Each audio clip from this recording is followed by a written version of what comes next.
earlier today, and perfect on cue.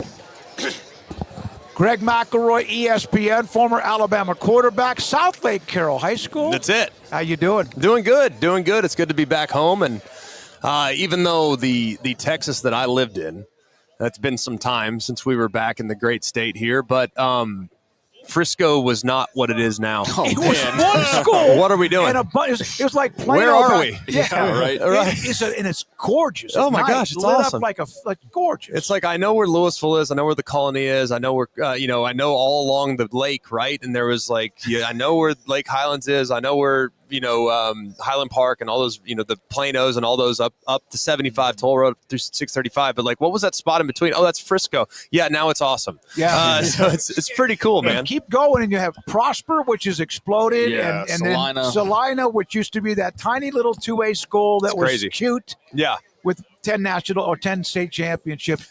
As the guy who played the position, and you look at the Big 12 and the amount of quarterbacks back with experience, plus you add Wigman with what he might be able to do in Houston, what are your thoughts about this conference? And is that really one of the big storylines for them? I don't see how you can get past one or two storylines within the league. Obviously, the competitive balance has been a hot topic, right? Yeah. And naturally, I understand that. I would lean into that too if I were Commissioner Yormark. I think he has had great messaging surrounding that, because I do believe that this is game to game probably the most entertaining conference in America, because every game matters so much, because the margins between top and bottom are so remarkably small. Once you get past that storyline, I think the quarterbacks are next. I don't know how you can get beyond it. I mean, they're deep, they're experienced. What I like most about this league is it's not like the league was when I was growing up and it was all air raid guys that had some mobility, but it was, it's a race to 50. We're going to tear you up with air raid principles, and it's going to be super fun to watch from a quarterback standpoint, but all the guys were kind of the same skill set. Now, if you kind of look across the league, everybody is different. I remember back in the day, Seneca Wallace burst on the scene for Iowa State, and I was like, this guy's insane, and then ridiculous. And then you had Vince Young, and then, of course, you had a couple guys that broke the mold. But in this league, you have pocket passers, you have power runners. For instance, Brendan Sorsby at Cincinnati, he's a 240-pound fullback. You got Devin Dampier at Utah, who's as fun to watch and as dynamic as you'll find. You have a guy like Wigman that's not necessarily known for his mobility, but he can carve you up from an accuracy standpoint if he's healthy and upright. And then you just look at some of the other guys. I mean, Jalen Daniels is unbelievable to watch. I mean, you watch Sawyer Robertson at Baylor, who's, I think, really a special talent. And then Sam Levitt, I think, is probably the class of the crew. But it's because of how crafty he is, and he just gives me a lot of Zach Wilson vibes at BYU. I mean, they just feel like a very similar player, and I think the sky's the limit for what he's going to do this year. What does it say to you that, given the chaos that happens around with the quarterback position in the transfer portal, that all these guys stayed in the Big 12, and the commitment from their schools to make that happen and not maybe get bowled over by the Big 10 and SEC schools on those things? Well, I think there's just this massive perception that there's some massive gap in resources. All right, maybe as far as the television contracts are concerned, there's a gap, but is that going to the quarterback? Not that I know of, and if it is, I played in the wrong era. But I kind of look at I think it kind of proves that the resources in this state, Texas, for example, are ridiculous. I mean, TCU has as much money as anybody.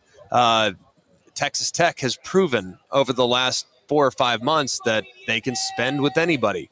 Kansas just built a several $100 million facility because football matters. And albeit it wasn't always in the forefront for Kansas, it is now because Lance Leipold has given them hope. I just think the resources in this league are really, really underappreciated on a national perspective. They can absolutely play with the big boys from a resource standpoint, and growing up in this area, we all know that. I mean, Houston has no shortage of funds. TCU has no shortage of funds. Texas Tech has no shortage of funds. T. Boone Pickens obviously has given a ton of money, passed away, but obviously has given a ton of money and has an endowment set up for Oklahoma State. Everybody is flushed with cash, and if you have that, you can keep players, and if you keep players, you got a chance. So a couple months ago, I was actually on your show with you and Cole Kublet. Yeah. I appreciate you having me on to talk Baylor. Yeah, and we got a absolutely. little bit at the Auburn game. And that's, I think, a game that both fan bases are kind of don't know what to expect but are excited about. You just mentioned Sawyer Robertson. I saw that you got to sit down and talk with him and do a little film room. Is that right? Yeah, we did a little film room stuff. Yeah. What was that like, and just getting to know him and what you've seen from his game? I'm really impressed with him. Just kind of watching him from afar and covering him at state. And I know how excited that staff was about his potential and never really materializing, kind of keeping my finger on the pulse. And I thought it was going to be DeQuan Finn last year, like most. You know, DeQuan Finn, of course, was a great college quarterback for a lot of years. But once he got thrust into the spot, I mean, the offense just operated so much smoother. And you could tell his confidence growing week to week. And just understanding situational football, the downfield passing attack got going, the running game got going. Like, I think Baylor is probably the sleeper in the league. I just don't think anyone's talking about them. I understand that they won 6 in a row, but they're a Hail Mary away from being in the championship game, potentially. I mean, and no one seems to want to acknowledge that. And I just don't think they were that far away last year. Even in the games they lost early on, there were still moments where you're like, okay, you know, there's something that you can build on there. Once they got the right guy under center, they went on a roll, and I think that momentum can carry over year over year. What I would say, if people want to look at the history of Sawyer, he has to get thrust in and play early on.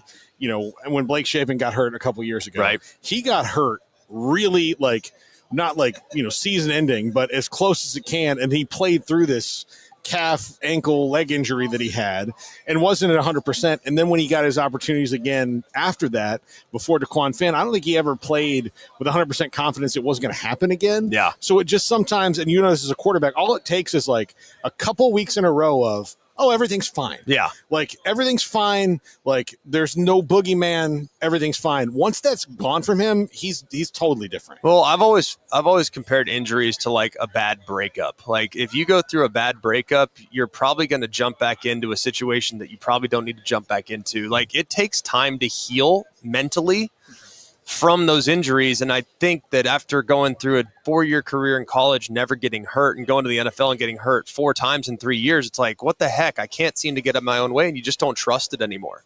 And I think there is a hesitance there. So once you just start to realize, all right, hang on, I can hang in there. I can take that hit. I can get back up. I'm good. That's really beneficial. And confidence in quarterback play is just so enormous. I mean, I don't care how talented you are. If you don't believe in yourself, like, to the point in which you think you are the dang man, you can't play. So it takes, you got to be a little nuts to play quarterback because you have 11 guys trying to kill you. You have to be a little cocky to play quarterback because you have to believe that you can do anything. And you have to have a really short memory too. Whether that's injuries or the play before that you got your face knocked in the dirt, you got to get back up and you got to show your teammates that, hey, that didn't faze me. We're still good. And that's hard. And I think it's taken him a little time, but now I think he's as capable as anybody in the league to carry the team to a championship. How much of a short memory did you have to have with Nick Saban as your head coach? You never got to have a memory because you're always going to be reminded of your shortcomings. Coach is the best. I mean, it was single-handedly, outside of my father, the biggest influence on my life. No doubt about it. We have a great relationship still to this day. Think about the lessons he's taught me all the time. And unintentionally, like, it's subconscious, like it's wired into my brain to the point where it's almost required a little bit of rewiring, frankly. Our whole philosophy at Alabama was, so what, what's next? Like, great, you won, you did your job, congratulations, on to the next game. Like, to the point where he's yelling at us in the locker room after we won the national championship because we didn't play well in the second half. Like, that's the way it goes. So what's next? And the process, like, so it's taken me a little time getting out of the program now, 15 years removed, to be like, hey, it's okay to find contentment here. Like, this is a really good moment. Like, oh, I just had a child. So what? What's the next one coming? This is a great moment. So it's taken a little rewiring, but Coach was the best. And like I said, man, just been such a huge influence on me in my life. Very grateful to have had it. Get back on the horse, honey. This pain thing. Yeah, no, come on. Let's go. Let's 9 go. more months. Let's have another one. Let's crank it out. I got to get out of diaper phase. Like, can't do this anymore. Real quick, has he been to Ram Jam yet?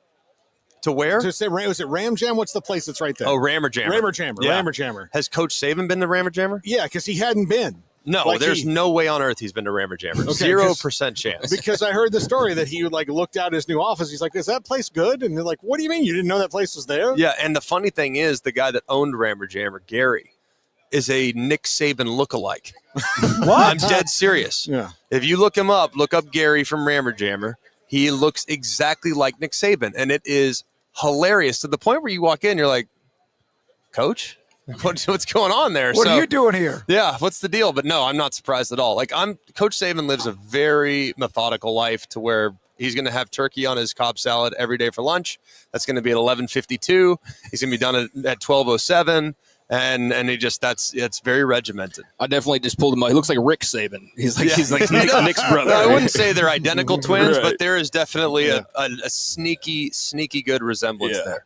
I know you got to go. He surprised you with what he's done as an analyst on game day, or is that exactly what you thought? He's been really. I love listening to him. Yeah, I know you don't, but well, he has great perspective. I mean, who's more equipped to explain what's going on in the locker room than Nick Saban, the dynamics of the team, the XO, of course. Everybody can do the XO, but he, I think, has kind of shown the world his personality. I mean, he is a chops busting machine, and it's just nonstop. I mean, he's relentless. So I think that's been fun too, for the world to kind of get to know him. Like, they knew him as the guy that was throwing his headset on the sideline. That's not who he is all the time.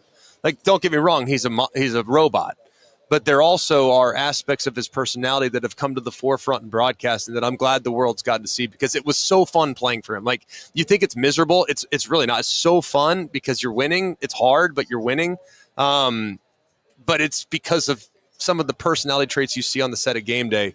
He kind of keeps it spirited on a regular basis. man, it's great to see you. Remember covering you a couple of times at South Lake Carroll. Congratulations on what you've done. Good Thank luck. you. Good to have you on again. Thanks, you. guys. Go Dragons. Greg McElroy. My favorite Saban is the commercials at Verbo. Yeah. When they check in early and he's like, I know. It's like he's late. Good to have you. Thank you, Greg. Greg McElroy, ESPN. Coming up, DJ McKinney, defensive back, Colorado. This is 365 Sports. Employee Pricing Plus is back at Allen Samuels in Waco, and the